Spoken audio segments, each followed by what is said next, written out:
توكلت في رزقي على الله خالقي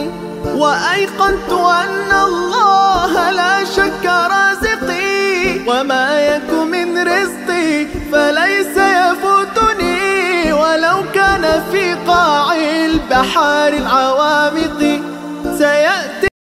السلام علیکم ورحمۃ اللہ وبرکاتہ. الحمد للہ وحدہ والصلاة والسلام علی من لا نبی بعدہ. اما بعد،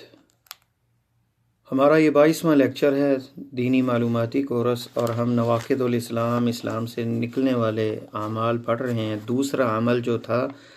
کہ من جعل بینہ و بین اللہ وسائط، جو اللہ اور اپنے درمیان وسیلے اور وسائط بنا لے، یدعوہم، انہیں دعا کرے ان سے، ویسألہم الشفاعہ، ان سے شفاعت کا طالب ہو، ویتوکل علیہم، اور ان پر بھروسہ اور اعتماد کرے. کافر اجماعاً، یہ کافر ہو جاتا ہے بندہ، اس پہ اجماع ہے. تو ہم بات کر رہے تھے، اس میں دعا پہ بات ہو چکی، دعا کی قسمیں بھی بات ہو چکی ہے. وسیلے کے اوپر ہم رکے تھے کہ شرعی وسیلہ کیا ہے. انسان جو جائز شرعی وسیلہ ہے وہ 3 چیزیں ہیں: اللہ تعالیٰ کے اچھے اچھے ناموں کا وسیلہ، اپنے نیک اعمال کا وسیلہ ہے، اللہ یہ فلاں نیک عمل میرا اگر تجھے پسند ہے تو میرے لیے مشکل آسان فرما دے، یا پھر کسی نیک آدمی سے دعا کروانا کہ فلاں آدمی نیک ہے تو اسے کہے کہ میرے لیے دعا کر دے اللہ سے. تو یہ زندہ آدمی، مردہ نہیں، جو زندہ آدمی اس کے پاس جائیں، ان سے دعا کروا لیں، تو یہ جائز ہے وسیلہ. اس کے علاوہ وسیلہ جو ہے وہ جائز نہیں ہے. مردہ سے کہنا کہ وہ اس کے لیے دعا کر لے، دعا کر دے، یہ مسئلہ کہ زندہ انسان کسی مزار پہ جائے اور اسے کہے کہ میرے لیے اللہ سے جو ہے دعا کریں، تو یہ جو ہے، یہ بعض نے اسے شرک اکبر کہا ہے، اور بعض نے اسے بدعت کہا ہے، کیونکہ وہ اس سے دعا نہیں کر رہا، اسے کہہ رہا ہے کہ وہ اللہ سے دعا کرے. تو بہرحال یہ کم از کم اس کی حالت جو ہے بدعت ہے کہ اللہ سے دعا مانگنی چاہیے، کسی مردہ سے دعا نہیں کہنی چاہیے. کہ اگر تو مردہ کو اللہ کے برابر سمجھ رہا ہے کہ یہ میری دعا سنتا ہے، اللہ تعالیٰ حی لا یموت، اللہ زندہ رہنے والا ہمیشہ ہے اور موت نہیں آئے گی، اور ہر وقت سنتا ہے اور ہر زبان میں سنتا ہے. اگر یہی عقیدہ اس میت کے بارے میں ہے کہ اب یہ مرنے کے بعد ایسا ہو گیا ہے کہ اب ہر وقت ہی سنتا ہے، جب زندہ تھا تو اس کی محدود ایک مدت تھی کہ جب جاگتا سنتا، سوتے وقت نہیں سنتا تھا، اب یہ 24 گھنٹے سنتا ہے. جب زندہ تھا تو یہ فلاں، اگر سندھی زبان کا تھا تو سندھی ہی زبان آتی تھی، کوئی اور زبان میں اسے پکارتا تو اسے جو ہے وہ کوئی سوال کرتا تو مترجم کی ضرورت تھی. مرنے کے بعد اب ساری زبانیں اس کو آنے لگ گئی ہیں، اور یہ تو صرف اللہ کا خاصہ ہے. اگر ایسا عقیدہ اس کے بارے میں بنا لے گا تو وہ شرک اکبر ہی بن جائے گا. استغاثہ کی طرف آتے ہیں. اب اس کے بعد جو ہے یدعوہم، استغاثہ جو ہے یہ طلب الغوث، اللہ سے مدد مانگنا، اور اس کا معنی ہے ازالت شدہ، شدت جو بندے پہ آئی ہے اس کو دور کرنے کے لیے. تو دعا اور اس کے اندر یہ فرق ہے کہ دعا جو ہے ہم عام حالات میں مانگتے ہیں، اور استغاثہ جو ہے، استغاثت، اس دعا جو ہے وہ عام ہے، جس میں بندے کو کرب ہو، شدت ہو، نا شدت ہو، دعا ہے. لیکن استغاثہ وہ ہے جس میں شدت ہو، بندے میں کرب ہو اور مصیبت ہو بہت بڑی، تو اسے استغاثہ کہا جاتا ہے. اللہ تعالیٰ قرآن میں فرماتے ہیں استستغیثون ربکم فاستجاب لکم، جب تم اپنے رب سے استغاثہ طلب کر رہے تھے، مدد، تو اللہ تعالیٰ نے تمہاری وہ قبول کی. تو مخلوق سے استغاثہ نہیں کیا جا سکتا. یہ غوث اعظم عبد القادر جیلانی کو جو کہتا ہے وہ بندہ مشرک ہے، شرک اکبر ہے، اور ایسے بندہ کا کوئی بھی عمل قبول نہیں ہوتا جب تک وہ توبہ نہ کر لے، کیونکہ غوث جو ہے وہ صرف اللہ تعالیٰ کی ذات ہے اور اللہ سے ہی مدد مانگی جا سکتی ہے.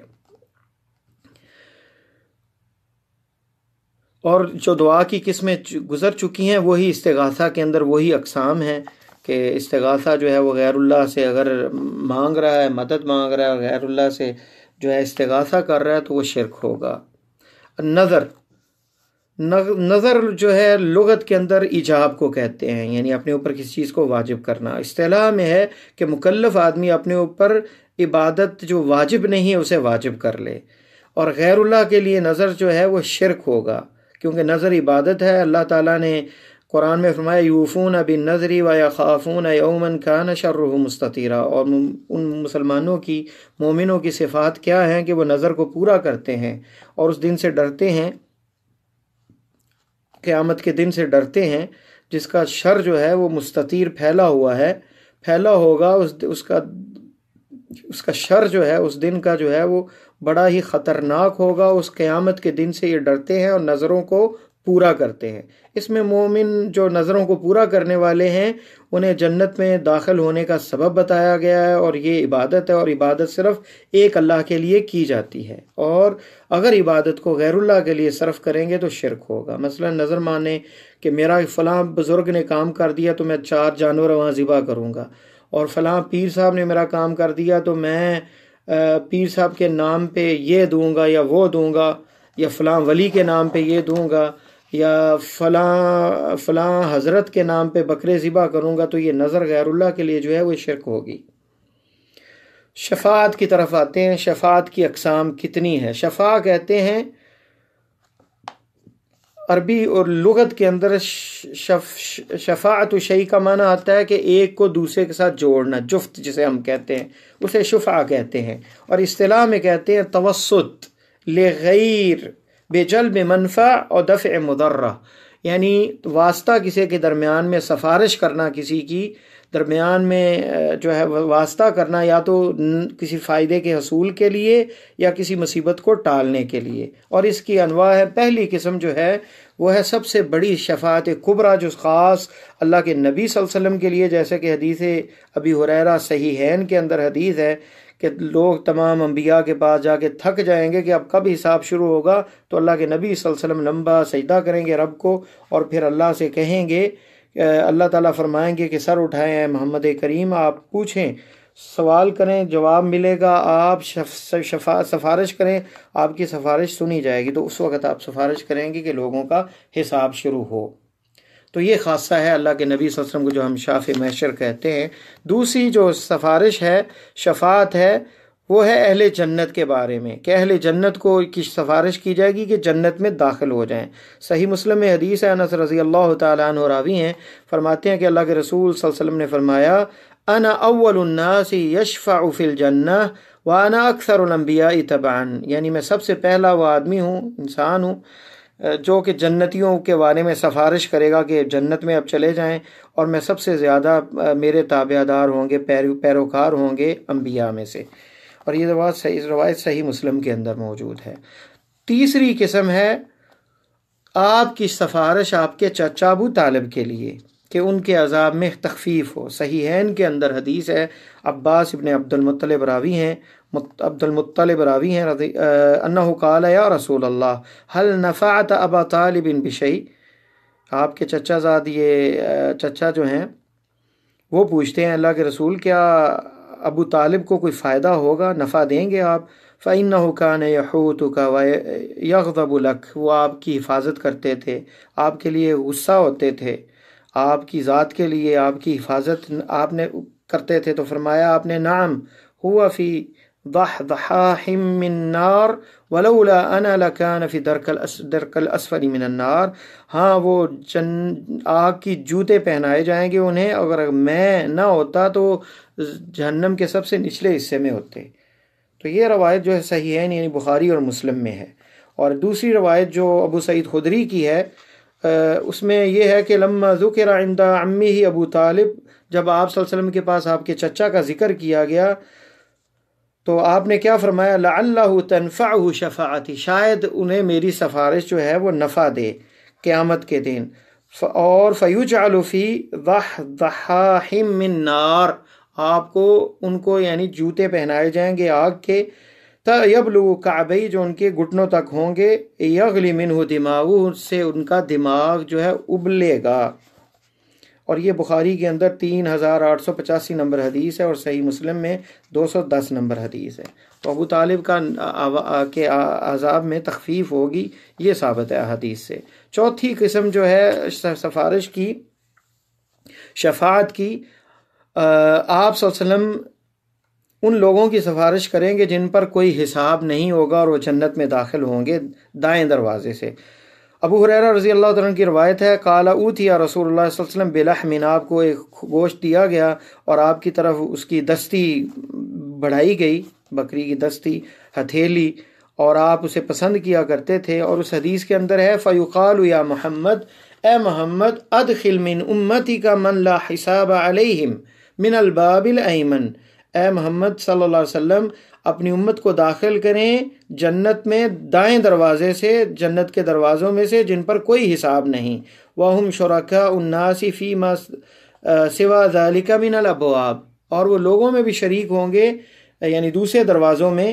جو جن سے لوگ داخل ہو رہے ہیں۔ اور یہ روایت جو ہے بخاری نے اپنی کتاب و تفسیر میں امام بخاری نے ذکر کی ہے۔ تو یہ حدیث بھی صحیح ہے کہ آپ ان لوگوں کو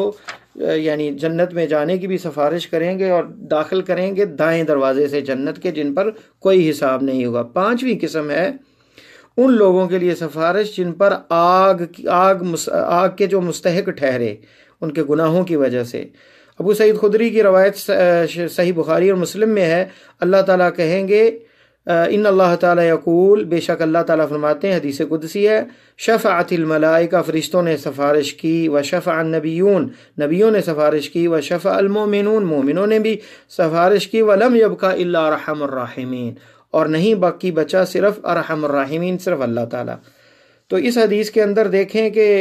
ان لوگوں کی جنہوں نے سفارش کی، اس میں کس کی سفارش کی یہ ذکر نہیں ہے، تو اس میں اہل نار کی سفارش کی۔ اس حدیث سے بھی استدلال لیا جا سکتا ہے جو کہ ابن عباس رضی اللہ تعالیٰ عنہ سے صحیح مسلم میں ہے کہ اللہ کے نبی صلی اللہ علیہ وسلم نے فرمایا کہ کوئی بھی مسلمان فوت ہوتا ہے اور اس کی جنازے پہ 40 آدمی کھڑے ہوتے ہیں اور وہ اللہ کے ساتھ کسی کو شریک نہیں ٹھہراتے، موحد، شرک والے نہیں، شرک کرنے والے نہیں،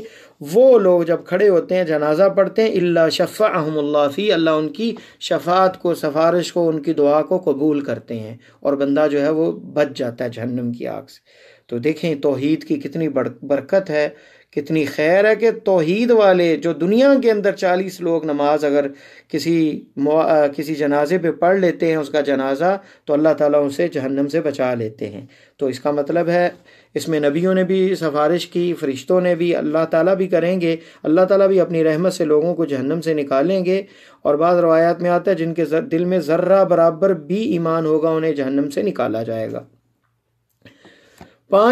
چھٹی قسم جو شفاعت کی ہے، وہ جو جہنم میں داخل ہو جائیں گے انہیں نکالا جائے گا۔ صحیح بخاری میں عمران ابن حسین رضی اللہ تعالیٰ عنہ سے حدیث ہے نبی علیہ السلام سے، قال یخرج قوم من النار، جہنم سے قوم نکلے گی لوگوں کی، بے شفاعت محمد صلی اللہ علیہ وسلم، آپ صلی اللہ علیہ وسلم کی سفارش سے، فیدخلون الجنہ، جنت میں داخل ہوں گے، یسمون الجہنمیین، انہیں جہنمیین کہا جائے گا کہ یہ جہنمی یعنی جہنم سے نکلنے والے آزاد کردہ لوگ ہیں۔ اور یہ روایت صحیح بخاری کے اندر کتاب الرقاق کے اندر موجود ہے اور 6566 نمبر حدیث کا ہے، اور اس موضوع پہ اور بھی بہت سی احادیث ہیں۔ تو یہ وہ 6 قسمیں ہیں سفارش کی جو کہ سنت سے، احادیث سے ثابت ہے۔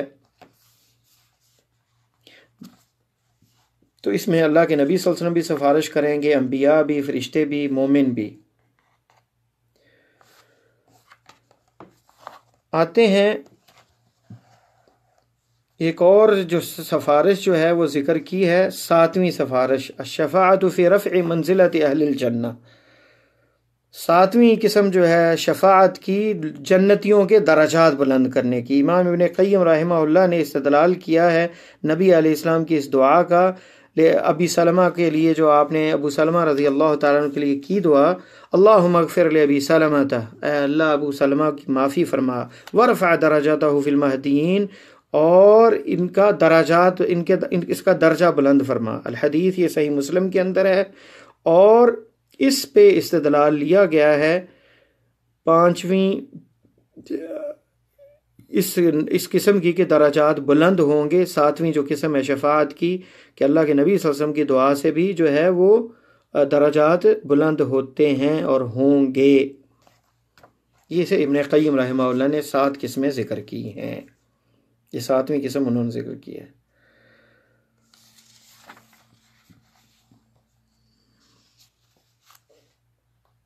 توکل کی طرف آتے ہیں۔ توکل جو ہے یہ عبادت ہے، اور یہ دل کی عبادت ہے، اعتماد بھروسہ اللہ پر ہونا چاہیے۔ اور اصطلاحاً اس کی تعریف یہ ہے کہ سچا اعتماد اور بھروسہ اللہ پر نفع کو حاصل کرنے کے لیے اور نقصان دہ چیز سے بچنے کے لیے، ساتھ اسباب کو اختیار کرتے ہوئے۔ اور یہ دل کی عبادت ہے اور بہترین عبادات میں سے ہے۔ اللہ تعالیٰ نے فرمایا وَعَلَى اللَّهِ فَتَوَكَّلُوا، اور اللہ پر ہی بھروسہ کرو، ان کنتم مؤمنین، اگر تم مومن ہو۔ اور اس میں علی اللہ جو ہے جو جار مجرور ہے اسے مقدم کیا ہے، تو یہ کس لیے ہے؟ یہ حصر کے لیے، جیسے ایاک نعبد میں جو ہے فعل سے پہلے ایاک ضمیر کو لائے گئے حصر کے لیے کہ صرف اور صرف اللہ کی عبادت اور استعانت بھی اسی سے ہوگی۔ اور اسی طرح یہاں پہ بھی وہی اسلوب ہے کہ توکل اور اعتماد اور بھروسہ صرف اللہ پہ ہوگا۔ توکل کی قسمیں ہیں، تو اللہ تعالیٰ پر توکل ہونا چاہیے منافع دنیا کے فوائد حاصل کرنے کے لیے اور پریشانیوں سے بچنے کے لیے اور مصائب کو دور کرنے کے لیے۔ یہ ہے توکل شرعی۔ اور توکل شرعی یہ کہ اللہ پہ توکل اور بھروسہ ہو دنیا اور آخرت کے فوائد سمیٹنے کے لیے اور نقصانات سے بچنے کے لیے۔ شرکی توکل کیا ہے؟ کہ بندہ جو ہے وہ مخلوق پر توکل کرے، جس پر جو ان معاملات میں جس پہ صرف اللہ تعالیٰ ہی قادر ہیں، کسی بیمار کو شفا دینے میں، کسی مصیبت میں بندہ پھنسا ہے تو وہ اللہ تعالیٰ ہی دور کر سکتے ہیں وہ مصیبت، تو وہ کسی اور بندے سے دنیا میں کسی مخلوق پہ توکل اور بھروسہ کرے۔ جیسے بچے کی ولادت ہے، بچہ پیدا نہیں ہو رہا، تو فلاں حضرت یہ اولاد چاہیے، مجھے اولاد دے دیں، یا بارش نہیں ہو رہی، یا گناہ میرے معاف کروا دیں اللہ سے آپ، یا میرا بیمار صحیح نہیں ہوتا تو صحت آپ عطا کر دیں، آپ ہی دینے والے ہیں، تو یہ شرک اکبر ہوگا۔ یہ ساری چیزیں اللہ سے مانگی جاتی ہیں۔ لیکن اگر اس نیک آدمی سے دعا کروا دیں تو کوئی حرج نہیں کہ بارش کے لیے دعا کر دیں، مجھے اولاد کے لیے دعا کر دیں، تب وہ شرک نہیں ہوگا۔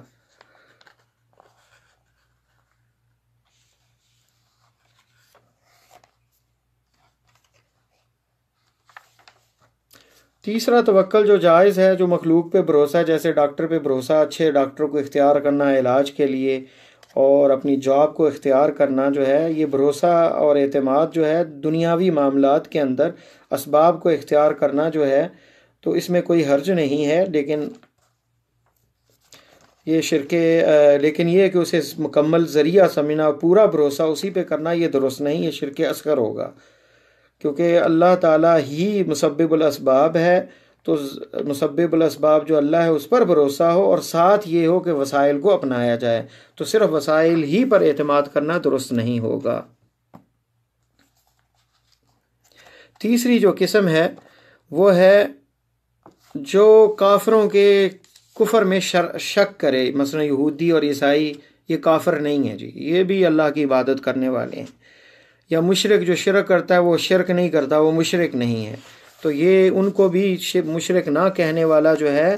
وہ مشرک ہو جائے گا اور کافر ہو جائے گا، کیونکہ من قال لا الہ الا اللہ حدیث صحیح مسلم میں ہے وَكَفَرَ بِمَا يُعْبَدُ مِن دُونِ اللَّهِ حَرُمَ مَالُهُ وَدَمُهُ وَحِسَابُهُ عَلَى اللَّهِ، جس نے لا الہ الا اللہ کی کہا اور کفر کیا جو اللہ کے علاوہ کسی اور کی عبادت، بما يعبد من دون اللہ، جو اللہ کے علاوہ کسی کی پوجا کی جاتی اس کا انکار کیا، اس کا مال بھی حرام ہے اور خون بھی، اور اس کا حساب اللہ پر ہے۔ ان الدین عند اللہ الاسلام ومن یبتغی غیر الاسلام دینا فلن يقبل منه وهو فی الآخرۃ من الخاسرین۔ اللہ کے ہاں صرف دین اسلام قبول ہے، نہ یہودیت، نہ عیسائیت، نہ مجوسیت، نہ کمیونزم، کوئی بھی دنیا کی ملت اور مذہب اللہ کے ہاں قبول نہیں ہوگا، اور جو انہیں کافر نہیں کہے گا اور انہیں مسلمان سمجھے گا یا سمجھے گا کہ یہ بھی ٹھیک ہے، تو وہ بھی کفر کے دائرے میں کفر کا مرتکب ہوگا۔ اور مسلمانوں کا اس پہ اجماع ہے، اس بندے کے کافر ہونے پہ جو جو یہودیوں اور نصارہ اور مجوسیوں اور بتوں کی پوجا کرنے والے کو جو ہے کافر نہیں کہتا، اور ان کے کفر ہونے میں شک کا اظہار کرتا ہے۔ یہ شیخ الاسلام ابن تیمیہ نے ذکر کیا ہے۔ اللہ سے دعا ہے کہ اللہ ہمیں قرآن و سنت پر عمل کرنے کی توفیق عطا فرمائے۔ اگلے درس میں مزید اگلے جو ہیں وہ ہم مسائل پڑھیں گے۔ وصلی اللہ تعالیٰ علی خیر خلقہ محمد وعلی آلہ وصحبہ اجمعین۔